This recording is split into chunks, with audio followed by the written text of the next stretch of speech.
৩৬ জুলাইকে স্মরণ করে মূলত আজকে আমাদের দলের পক্ষ থেকে ৩৬ জন প্রার্থীর প্রাথমিক তালিকা ঘোষণা করা হয়েছে। পর্যায়ক্রমে ৩০০ তালিকাই ঘোষণা করা হবে এবং একেবারে তফসিল ঘোষণার আগ পর্যন্ত এই সমস্ত তালিকা এবং প্রার্থী রদবদল হওয়ার যথেষ্ট সুযোগ এবং সম্ভাবনা আছে। আমরা মনে করি যে এই জুলাইয়ের যে ঐতিহাসিক পরিবর্তন, এই পরিবর্তনের আকাঙ্ক্ষায় যদি আমরা আগামীর বাংলাদেশকে বিনির্মাণ করতে না পারি তাহলে আসলে জুলাই ব্যর্থ হবে। আর জুলাই ব্যর্থ হলে সামনে আবার আরও জুলাই ঘটবে। তো আমরা চাই না যে বারবার মানুষ জীবন দানের জন্য, রক্তদানের জন্য রাজপথে নামবে এবং মানুষ বারবার নির্যাতিত নিষ্পেষিত হবে। যেই কারণে আমরা বারবার দেশের জনগণ এবং রাজনৈতিক দলকে পরিষ্কারভাবেই স্মরণ করিয়ে দিয়ে বারবার বলছি যে এই বিদ্যমান দুর্বৃত্তায়িত রাজনৈতিক ব্যবস্থার পরিবর্তন না হলে আমাদের এই গণ অভ্যুত্থান ব্যর্থ হবে। এই দুর্নীতি লুটপাটের রাজনীতির অবসান না হলে আমাদের স্বপ্ন ব্যর্থ হবে। কারণ আমরা একটা সুশাসন, জবাবদিহিতামূলক সরকার, ক্ষমতার ভারসাম্যের জন্য আমরা অনেক দিন ধরে কথা বলে আসছি।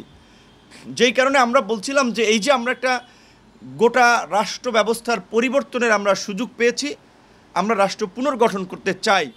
বিশেষ করে শাসনতন্ত্রের মূল জায়গায় আমরা সংস্কার চাই। সেক্ষেত্রে আপনারা জানেন ইতিমধ্যেই আনুপাতিক হারে নির্বাচনের বিষয়টি নিয়ে রাজনৈতিক মহলে বেশ আলাপ আলোচনা চলছে। অধিকাংশ দল এই আলোচনা একমত হয়েছে যে অন্তত পুরো নির্বাচনে প্রপোর্শনেট সিস্টেম এইবার চালু করা না গেলেও অন্তত যেহেতু দ্বিকক্ষ বিশিষ্ট সংসদের বিধান এবং আলোচনা আছে, অন্তত যেন উচ্চ কক্ষে আমরা এই প্রপোর্শনেট সিস্টেম বা পিআর পদ্ধতি চালু করতে পারি। আমরা মনে করি এটাও যদি করা যায় একটা পরিবর্তন তো সূচিত হলো। কিন্তু আমরা খুব দুঃখ ভারাক্রান্ত মন নিয়ে, হৃদয় নিয়ে আমরা লক্ষ্য করছি যে গত 11 মাসে এই সরকারের দ্বারা যে কাঙ্ক্ষিত পরিবর্তন আমরা প্রত্যাশা করেছিলাম সেই রকমের উল্লেখযোগ্য কোনো পরিবর্তন হয় নাই। আপনি যদি ধরেন যে সবচেয়ে শেখ হাসিনার এই ফ্যাসিবাদী শাসন ব্যবস্থা টিকিয়ে রাখার ক্ষেত্রে যারা লাঠিয়াল বাহিনীর ভূমিকায় অবতীর্ণ ছিল, প্রশাসন, বিশেষ করে পুলিশ প্রশাসন, সেই পুলিশ প্রশাসনের সংস্কার গত 11 মাসে কি হয়েছে বলেন আপনারা? কি হয়েছে? কিছুই হয় নাই। বরঞ্চ পুলিশ আগের মতোই কিন্তু আসামি জামিনে, গ্রেপ্তারে, ব্যবসা বাণিজ্য, মামলা বাণিজ্য করছে। পুলিশের সাথে রাজনৈতিক দলের নেতাকর্মীরাও যুক্ত হয়েছে। জুলাইয়ের স্পিরিটকে আমরা ধারণ করি। জুলাই আমাদের আবেগের জায়গা, জুলাই আমাদের অস্তিত্বের জায়গা। কিন্তু এই জুলাইকে নিয়েও কীভাবে ব্যবসা করা হচ্ছে দেখেছেন না? জুলাই যোদ্ধা, অনেকে ভুয়া তালিকায় নাম উঠিয়েছে। যারা হত্যাকাণ্ডের শিকার হয়েছে তার স্বজন জানে না, পরিবার জানে না, তাদের নামে মামলা হয়েছে এবং মামলাগুলো একেবারে পাইকারি দরে আসামি করা হয়েছে। যদি এর আমরা প্রতিবাদ জানিয়েছিলাম বা আমরা বারবার বলেছিলাম যে এইভাবে ঢালাওভাবে যেন মামলা আপনার বাণিজ্য করে মানুষকে হয়রানি করা না হয়। সরকারের পক্ষ থেকে এই বিষয়ে একটা নির্দেশনা ছিল, বিশেষ করে স্বরাষ্ট্র উপদেষ্টা এবং আইজিপি। এটা ভালো দিক যে তারাও বলছেন যে এই মামলার গ্রেপ্তারের ক্ষেত্রে একটু যাচাই বাছাই ন্যূনতম যে করে। কিন্তু এটা করতে গিয়ে আবার প্রকৃত যারা কালপ্রিট, যারা অপরাধী, তাদেরকে আবার পয়সার বিনিময়ে যেন তারা পার পেয়ে না যায়। কারণ আমরা দেখতে পাচ্ছি এই জুলাই গণ অভ্যুত্থানের এই গত 16 বছরের ফ্যাসিবাদের সহযোগী ছিল। এই জুলাইয়ের বিপ্লবের তারা এমন ভাবসাপ নিচ্ছে, এমনভাবে সারা দেশে সাংগঠনিক কার্যক্রম করছে, তাদের অফিস প্রশাসন পাহারা দিচ্ছে, মনে হয় তারা জুলাইয়ের অভ্যুত্থানের অংশীদার ছিল। মনে হয় যে তারা আপনার এটার নায়ক ছিল। যে জাতীয় পার্টি আপনারা জানেন, সেই জাতীয় পার্টির কোনো নেতাদেরকে গ্রেপ্তার করা হচ্ছে না, বরঞ্চ তারা press club, reporters unity, engineering institute, Rangpur, Dhaka বিভিন্ন জায়গায় সভা সমাবেশ করছে। এমনকি যেই এস আলমের লুটপাটের অভিযোগে তাদের অনেকগুলো অ্যাকাউন্ট বন্ধ করা হয়েছে, অ্যাকাউন্ট ফ্রিজ করা হয়েছে, সেই এস আলমের বিল্ডিংয়ে কিন্তু জাতীয় পার্টি অফিস করে। এই যে কাকরাইলের যে অফিস, এইটা কিন্তু জাতীয় পার্টির অফিস না। আপনারা অনেকে জানেন কিনা জানেন, এটা এই এস আলমের অফিস। কাজে এটা তো সরকার আপনার ক্রোক করতে পারে। সেখানে জাতীয় পার্টির সেখানে কার্যক্রম করে আর সরকার প্রশাসন দিয়ে, আর্মি দিয়ে, পুলিশ দিয়ে সেটা পাহারা দেওয়ায় জাতীয় পার্টির নেতারা মিডিয়ায় কথা বলে এখনও টকশো করে বেড়াচ্ছে, তাদের বিরুদ্ধে কোনো ব্যবস্থা নেওয়া হচ্ছে না। তো এখন এই অভ্যুত্থানের অনেকেই চেতনার কথা বলেন, কিন্তু তাদের চেতনা মানে হচ্ছে ওই প্রচলিত কথার মতো, মুখে শেখ ফরিদ বগলে ইট।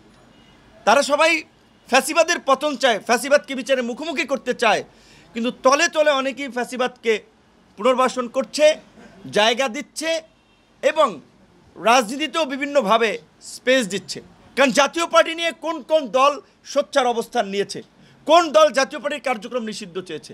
আওয়ামী লীগ যেভাবে নিষিদ্ধ হয়েছে, জাতীয় পার্টি তো তার পরের দিন নিষিদ্ধ হওয়ার কথা ছিল। সরকারই বা কেন জাতীয় পার্টি সহ এই ফেসিবাদের সহযোগী 14 দলকে নিষিদ্ধ করছে না? তাহলে আমরা যেই আলোচনাটা শুনি, সরকার একটা রিফাইন আওয়ামী লীগকে রাজনীতির মাঠে সুযোগ দিতে চায়, তাহলে এই জাতীয় পার্টির মাধ্যমে কি তাদের পুনর্বাসন করতে চায় কিনা, কিংবা রিফাইন আওয়ামী লীগ তৈরির প্রক্রিয়ার অংশ হিসেবে জাতীয় পার্টিকে স্পেস দেওয়া হচ্ছে কিনা, যে জাতীয় পার্টির মাধ্যমে যেন তারা সংগঠিত হতে পারে। আমরা পরিষ্কারভাবেই বলেছি, গণ অধিকার পরিষদ শেখ হাসিনার এই দানবীয় শাসন ব্যবস্থার কাছেও মাথা নত করে নাই, ভবিষ্যতেও কোনো দানবের কাছে মাথা নত তো দূরের কথা, কোনো দানব তৈরি হতে দেবে না। এবং যেই কারণে আমরা বলছি যে, পরিষ্কারভাবে বারবার বলছিলাম যে আমরা কিন্তু কোনো রাজনৈতিক দলের সাথে জোট করি নাই, আমাদের সিদ্ধান্ত হয় নাই, আমরা আমাদের দল গুছাচ্ছিলাম। কারণ একটা রাইজিং দল হিসেবে, উদীয়মান দল হিসেবে অত্যন্ত প্রতিকূল সময়ে আমরা রাজনীতিটা শুরু করেছি।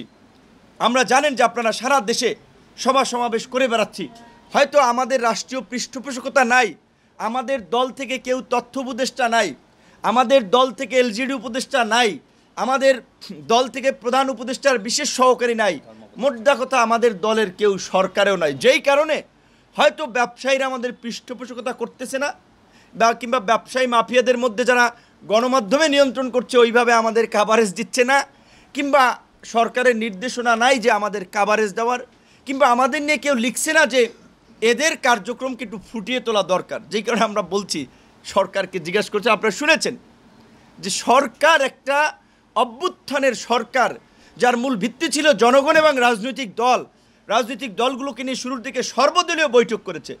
পরে আমরা দেখলাম যে তারাও বৈষম্য বিরোধী আন্দোলনের মধ্যে দিয়ে গঠিত সরকার বাংলাদেশে প্রাতিষ্ঠানিকভাবে বৈষম্য শুরু করেছে, যে রাজনৈতিক দলকে যাতে তুলে, যে 4টে দল তারা প্রথম সারির ঠিকাদার, প্রথম দল, বড় দল, আবার তার মধ্যে অনেকে নিবন্ধনও নাই, আর বাকিরা সেকেন্ড ক্লাস সিটিজেনের দল বা দ্বিতীয় সারির দল। তো এটা নিয়ে পরিষ্কারভাবেই আমরা গতকালকে প্রধান উপদেষ্টার মিটিংয়ে আপনারা দেখেছেন, আমরা প্রতিবাদ জানিয়েছিলাম, অন্যান্য সব দল জানিয়েছে। আবার এই অভ্যুত্থানেরও এমন অনেক দল আছে যারা গতকালকের মিটিংয়েও কিন্তু ডাক পায় নাই। তো আমরা সরকারকে পরিষ্কারভাবেই বলেছি, এই সমস্ত বৈষম্যমূলক আচরণ আপনাদেরকে বন্ধ করতে হবে।